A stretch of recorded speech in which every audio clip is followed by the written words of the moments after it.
अस्सलाम वालेकुम। आज का जो हमारा लेक्चर है ये है पीपीसी 1860 के बारे में। जैसे कि आपको पता है पीरा का जो एसडीओ जॉब है उसका जो पेपर है वो 11-12 अक्टूबर को इंशाल्लाह होने वाला है। पीपीएससी ने उसकी एक टेंटेटिव डेट दे दी है। तो उसके अंदर एक बहुत ही इंपॉर्टेंट सिलेबस के अंदर जो एक चीज़ है वो है पीपीसी 1860 पाकिस्तान पिनल कोड 1860। अब पीपीसी के अंदर कितने कितने हमने सिलेबस करना है और कितना कुछ करना है, ये बहुत ही स्टूडेंट के दरमियान एक इबाहम है, उनके दरमियान एक परेशानी है। और कैसे करना है और कुछ उसके सेक्शंस में आज आप लोगों को करवाऊंगा अभी। तो आपको पता है कि जो हमारे पास जो एसडीओ का सिलेबस है, जो पीपीसी का जो सिलेबस है उसके अंदर हमारे पास तीन मेन चीज़ें हैं। वो है criminal liability, public offences and abetment है। अब ये चीज़ें क्या क्या हैं, अब सबसे पहले मैं आप लोगों को बताता हूँ कि आप लोगों ने कौन कौन से सेक्शंस करने हैं, इन तीनों चीज़ों को जो कवर करें, और उसके बाद हम पीपीसी को शुरू भी करेंगे आज, ताकि आप लोगों को एक अंडरस्टैंडिंग हो पाए कि आप लोगों ने कितना काम करना है और कैसे करना है। तो सबसे पहले जी हमारे पास अगर हम बात करें पीपीसी के मुतालिक, तो हमारे पास जो इसके सेक्शन है, सबसे पहले जो क्रिमिनल लायबिलिटी है ना, ये कहीं भी पीपीसी के अंदर मेंशन नहीं है। ऐसा नहीं है कि जैसे हम कोई चैप्टर होता है ना कि वो लिख दिया जाता है कि ये चैप्टर का नेम है, ऐसे क्रिमिनल लायबिलिटी कहीं भी पीपीसी के अंदर मेंशन नहीं है। लेकिन जो क्रिमिनल लायबिलिटी को डील करते हैं वो सेक्शन हमारे पास है जी, section number 2, 3 and 4। Criminal liability है क्या चीज़, ये हम इसी लेक्चर के अंदर मैं आपको ये ज़रा सेक्शन बता दूं, उसके बाद हम उसको करेंगे भी। उसके बाद ये हमारे पास नंबर 2 पर जो पब्लिक ऑफेंसेज हैं वो कौन कौन से हैं। अब पब्लिक ऑफेंसेज के अंदर 4 डिफरेंट सेक्शंस हमने करने हैं ताकि हम अपना पब्लिक ऑफेंसेज का जो सिलेबस उसको कंप्लीट कर पाएँ। तो सबसे पहले जो हमारे पास पब्लिक ऑफेंसेज के अंदर आता है वो होता है ऑफेंसेज अगेंस्ट स्टेट। जो स्टेट के अगेंस्ट कोई ऑफेंस होता है, कोई जुर्म होता है, वो हमारे पास आएगा और वो सेक्शन नंबर है 121 से लेकर 130 तक, 121 से 130 तक ऑफेंसेज अगेंस्ट जो स्टेट हैं ये भी पब्लिक ऑफेंसेज के अंदर आते हैं। अब पब्लिक ऑफेंस मतलब ये है कोई ऐसा जुर्म जो पाकिस्तान की अवाम के लिए नुकसानदेह हो। वो किसी एक फ़र्द के लिए हो सकता है, वो पूरी कम्युनिटी के लिए हो सकता है, वो पूरी अवाम के लिए हो सकता है। तो ऐसे पब्लिक जो अवाम के खिलाफ जुर्म हो, कोई इसमें कोई ऐसा काम, कोई ऐसा जुर्म जिससे एक इंसान को जो पाकिस्तान के अंदर रह रहा है या एक पूरी कम्युनिटी को या पूरी जो पॉपुलेशन उसको नुकसान पहुंचे, वो होगा पब्लिक ऑफेंसेज। तो पब्लिक ऑफेंसेज के अंदर हमारे पास सबसे पहले जो है वो है ऑफेंसेज अगेंस्ट स्टेट, ये सेक्शन नंबर 121 से लेकर 130 तक है। उसके बाद हमारे पास दूसरा है वो है ऑफेंसेज अगेंस्ट पब्लिक ट्रैंक्विलिटी। अब ट्रैंक्विलिटी मतलब क्या होता है, पीस। ऐसा मतलब ऑफेंसेस जो लोगों के पीस को नुकसान पहुंचाए। अब ट्रैंक्विलिटी जो होता है उसे हम कहते हैं पीस। ऐसे ऑफेंसेस जो अवाम के सुकून के खिलाफ हों, ऐसे जुर्म जो लोगों का सुकून बर्बाद करने के लिए हों, जो जुर्म किए जाएं, वो हमारे पास कहलाते हैं offences against public tranquillity. Tranquillity मतलब पीस होता है। और इसके लिए हम जो सेक्शन तैयार करेंगे वो 141 से 160 तक करेंगे। उसके बाद हमारे पास नंबर 3 पे है ऑफेंसेस वेट एंड मेजरमेंट। मतलब जो हम दुकान से चीज़ लेते हैं वहाँ पर जो मेजरमेंट्स के लिए जो वेट्स रखे जाते हैं, पहले हमारे पास इस तरह के वेट्स होते थे, ये जो आपकी स्क्रीन पे शो हो रहे हैं, इसे हम वट्टे भी कहते हैं पंजाबी में। तो ये जो वेट्स होते थे, अब ये वेट्स, अगर आप में से कोई बंदा दुकान पे सामान लेने गया है, उसने फ़र्ज़ करें चीनी आजकल 200 रुपये किलो बिक रही है, उसने 200 रुपये तो पूरा दिया, लेकिन उसको 1 किलो में 1000 ग्राम होते हैं, लेकिन जो उसको सामान मिला है वो 1000 ग्राम नहीं मिला, उसको मिला है 900 ग्राम। क्यों? क्योंकि जो वो वेट है वो दुकानदार ने बाय इंटेंशन, बाय इरादा से उसको वेट को कम किया, उसको घिसा हुआ है, उसका वेट कम किया हुआ है। तो वो हमारे पास उसका वेट क्या हो गया, कम हो गया। उसको जो सामान मिलेगा वो कम मिलेगा एज कम्पेयर टू जैसे पेट्रोल पंप होते हैं। आप लोगों को पता है कि पेट्रोल पंप के ऊपर भी जब आप लेने जाते हैं पेट्रोल या डीजल लेने जाते हैं, तो वहां पर भी उन्होंने जो मेजरमेंट्स है जो उसके अंदर उन्होंने सेट किया होता है वो कम किया होता है। तो जो आप लोगों ने 1 लीटर लेना है वो आपको लीटर की बजाय मतलब 1000 ml की बजाय 900 ml, 950 ml मिल रहा होता है। कुछ दिन पहले एक वीडियो मेरे से गुजर रही थी, वहां पर उस पेट्रोल पंप से 1000 ml की बजाय 800 ml दे रहे थे, मतलब 200 ml 1 लीटर से वो कम दे रहे थे। तो इतना बड़ा ये पब्लिक ऑफेंसेस था। वहाँ पर दिन में कितने ही लोग आते हैं पेट्रोल डलवाने, डीजल डलवाने। तो ये एक मतलब एक कम्युनिटी, एक लोगों के खिलाफ, एक कम्युनिटी को, इंडिविजुअल्स को नुकसान पहुंचाया जा रहा था कम वेट्स देकर, कम सामान बेच के लिए। जो सेक्शन हमारे पास हैं वो 264 से 267, इसके लिए हमारे पास मेनली 4 सेक्शन हैं। 264 से लेकर 267 तक आप लोगों ने करने हैं। उसके बाद जी हमारे पास नंबर 4 पे ऑफेंसेस पब्लिक हेल्थ, जो हमारे पास नेक्स्ट जो ऑफेंसेज आते हैं नंबर 4 पे आते हैं, वो ऑफेंसेज पब्लिक हेल्थ है। वो जो ऑफेंसेज हैं वो पब्लिक हेल्थ को डील करते हैं, सेफ्टी को, कन्वीनियंस को, डिसेंसी को एंड मॉरल्स को। तो ये हमने ऑफेंसेज के अंदर करने हैं। ये वाले जो ऑफेंसेज हैं जो आवाम पब्लिक को, जो पब्लिक ऑफेंसेज में काउंट होते हैं, तो ये हमारे पास जो सेक्शन है ये 268 से लेके 294 तक है हमारे पास सेक्शन। तो ओवरऑल जो हमारे पास पब्लिक ऑफेंसेज के सेक्शन हैं ये 121 से 130 तक। नंबर 1 पे ऑफेंसेस अगेंस्ट स्टेट है, फिर ऑफेंसेस अगेंस्ट पब्लिक ट्रैंक्विलिटी की हमारे पास जो है वो 141 से 160 तक है। फिर ऑफेंसेस वेट एंड मेजरमेंट्स के हवाले से जो है वो 264 से 267 तक है। एंड देन हमारे पास जो ऑफेंसेस पब्लिक हेल्थ के हवाले से हैं, सेफ्टी है, कन्वीनियंस है, डिसेंसी एंड मॉरल्स के हवाले से हैं, तो वो 268 से 294 तक है। तो ये मैं स्क्रीन पे लगा भी दूंगा, आपने ये करने हैं। उसके बाद हमारे पास लास्ट वन है अबैटमेंट। अब अबैटमेंट क्या चीज़ होती है? अबैटमेंट ये होती है कि कोई बंदा, फर्ज करें कोई एक दो पर्सन हमारे पास, एक ये बंदा है, एक ये बंदा है। ये बंदा जो है ये इसको कह रहा है कि जी आप ये जुर्म करो, आप चोरी कर लो। ये जो है ये इसको कहता है कि जी आप वहां पर किसी बंदे को नुकसान पहुंचा दो करे, और उसके बाद कोई और ऐसा किसी जुर्म पे उकसाता है, किसी को इनकर्ज करता है, प्रोवोक करता है, इंस्टिगेट करता है कि जी आप ये जुर्म कर लें, ये चोरी कर लें, ये डकैती डाल लें, किसी को नुकसान पहुंचाएं, किसी को मतलब मारपीट करें। जो इंस्टिगेट करवा रहा है वो अबैटर कहलाता है, अबैट कहलाता है। जो अबैटमेंट कर रहा है, जो वो बेसिकली उकसा रहा है किसी को जुर्म करने के लिए, तो ये सेक्शन हमने करने हैं। तो ये हमारे पास 107 से 120 तक ये हमारे पास हमने सेक्शन करने हैं। तो ये टोटल हमारे पास ये सेक्शंस की डिटेल थी। अब हम शुरू करते हैं हमारे पास क्रिमिनल एबिलिटी। आज मैं आपको जो पहला इसका पोर्शन है क्रिमिनल एबिलिटी का वो कंप्लीट करवा दूंगा। उसके अलावा अगर आप ये पीपीसी 1860 का जो सिलेबस है, क्रिमिनल एबिलिटी है, पब्लिक ऑफेंसेज है या फिर अबैटमेंट है, इसके अगर आप पूरे नोट्स लेना चाहते हैं, इस सिलेबस के वाले से मैंने नोट्स बनाए हैं। उन नोट्स के अंदर क्या है, सबसे पहले मैंने ये जो सारे सेक्शंस हैं इनको मैंने वन लाइनर की फॉर्म में बनाया ताकि बच्चों को समझ आ सके कि काम हुआ क्या है। उसके बाद मैंने इन्हीं सेक्शंस के ऊपर 128 एमसीक्यूज बनाए हैं जो इन सारे सेक्शंस को डील करते हैं। अगर आप वो 128 एमसीक्यूज कर लें तो आपके ये सारे के सारे सेक्शंस क्लियर हो जाएंगे आपको, और इंशाल्लाह आपके एमसीक्यूज उसी में से लग जाएंगे।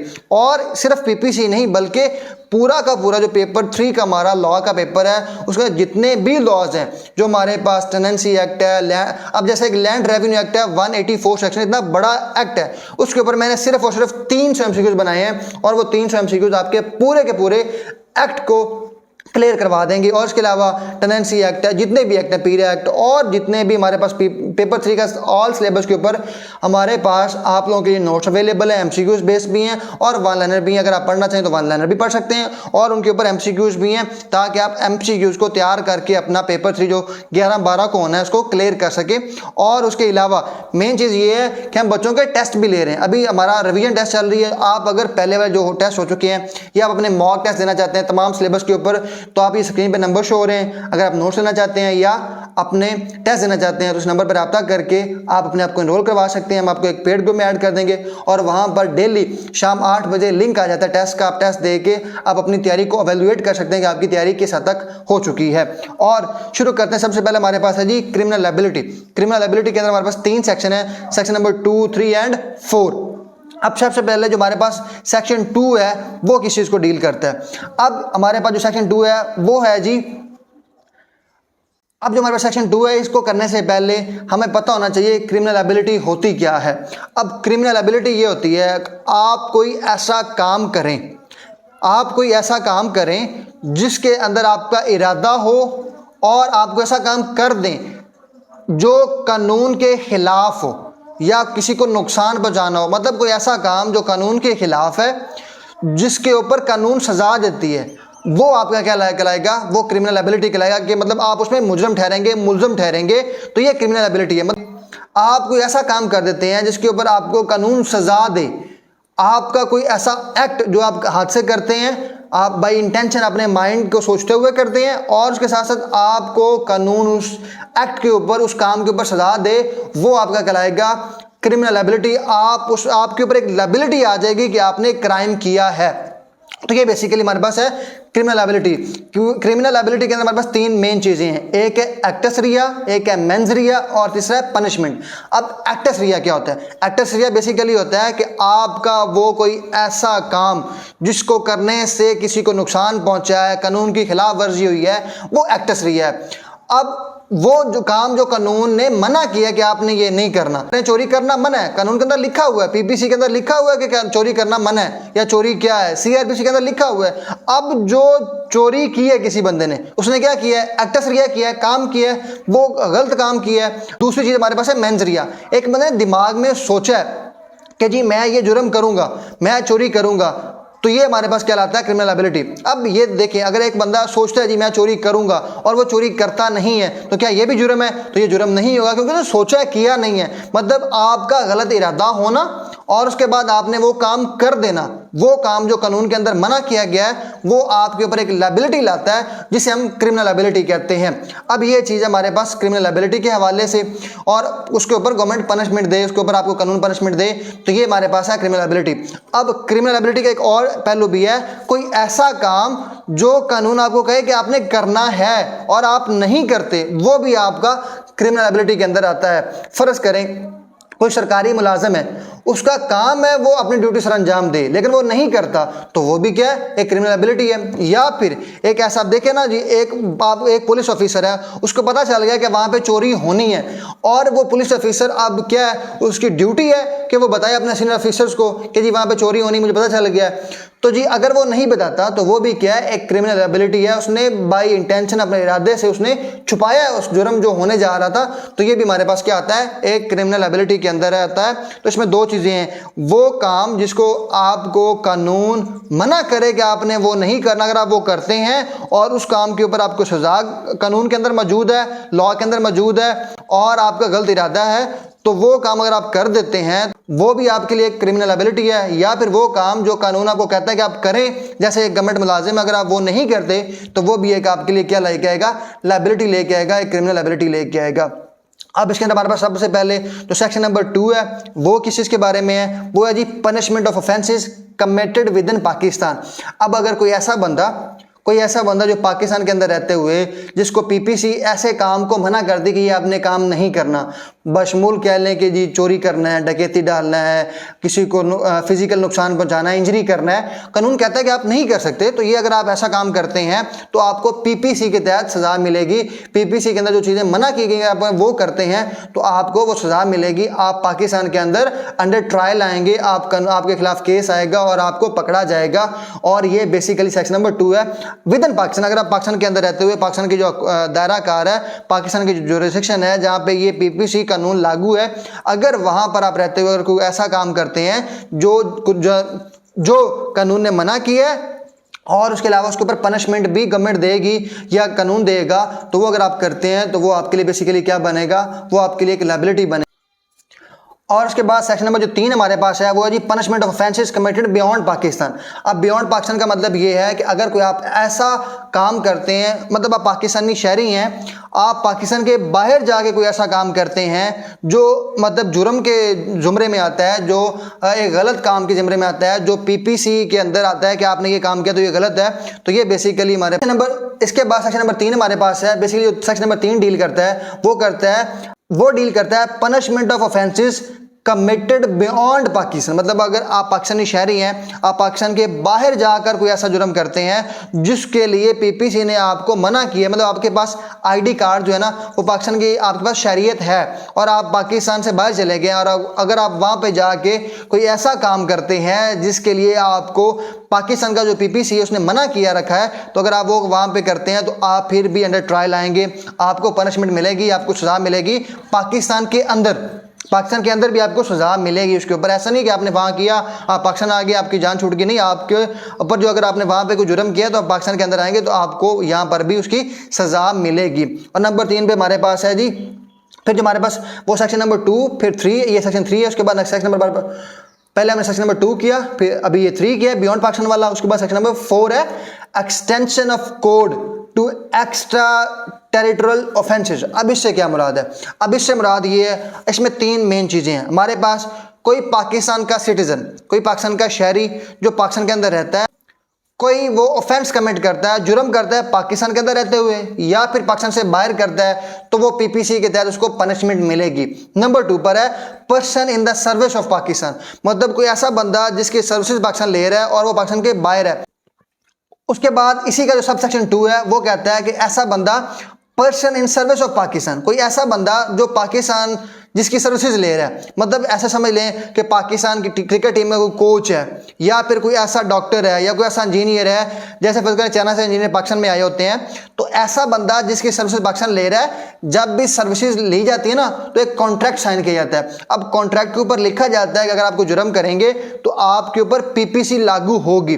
तो मतलब ऐसा बंदा जिसकी सर्विसेज पाकिस्तान ले रहा है, अगर वो भी जुर्म करता है तो उसको भी पीपीसी के तहत सजा मिलेगी, पनिशमेंट मिलेगी। उसके बाद नंबर 3 पे any person on a ship or aircraft registered in Pakistan offence is committed anywhere, तो वो भी क्या होगा, मतलब एक ऐसा बंदा जो किसी शिप के ऊपर, बहरी जहाज के ऊपर या फिर किसी एयरक्राफ्ट के ऊपर वो मूव कर रहा है, और उसके अंदर के बाद सब सेक्शन 3 है any person on a ship or aircraft registered in Pakistan offences committed anywhere, तो वो भी बेसिकली हमारे पास क्या कहलाएगा, पनिशमेंट अंडर लॉ या अंडर पीपीसी कहलाएगा। अब इससे क्या मुराद है, कोई ऐसा बंदा जो शिप के ऊपर सफ़र कर रहा है या एयरक्राफ्ट के ऊपर सफ़र कर रहा है और वो जाके उस शिप के अंदर या एयरक्राफ्ट के ऊपर अगर वो कोई ऐसा जुर्म करता है जो पीपीसी के अंदर मना किया गया है, तो उसको भी पीपीसी के तहत सजा मिलेगी, क्योंकि अब उसका शर्त क्या है कि वो शिप या वो एयरक्राफ्ट पाकिस्तान के अंदर रजिस्टर्ड होना चाहिए। अगर वो रजिस्टर्ड है तो वो उसको सजा मिलेगी पीपीसी के तहत। अगर वो शिप या एयरक्राफ्ट रजिस्टर्ड है जी दुबई के लिहाज से, वो सऊदी अरेबिया के लिहाज से है, यूएई के लिहाज से है, तो उसको सजा फिर वो देंगे, या फिर वो अगर बंदा पाकिस्तान के अंदर, अब इसलिए जो बेसिक शर्त है वो शिप या एयरक्राफ्ट जो है वो पाकिस्तान के अंदर उसका रजिस्टर्ड होना ज़रूरी है। अब ये था हमारे पास इसका सबसे पहला वाला जो पार्ट है क्रिमिनल लायबिलिटी, इसके अंदर हमने 3 सेक्शन ही करने हैं, सेक्शन नंबर 2, 3 एंड 4। अब ये हमारा लेक्चर यहीं पे कंक्लूड होता है। अगर आप नोट्स बाय करना चाहते हैं या टेस्ट देना चाहते हैं अपने पूरे सिलेबस के और पीपीसी के वाले से भी, तो आप इस नंबर पर रब्ता कर सकते हैं। दुआ में रखिएगा, चैनल को सब्सक्राइब करना ना भूलें। स्टे ट्यून, अल्लाह हाफिज़।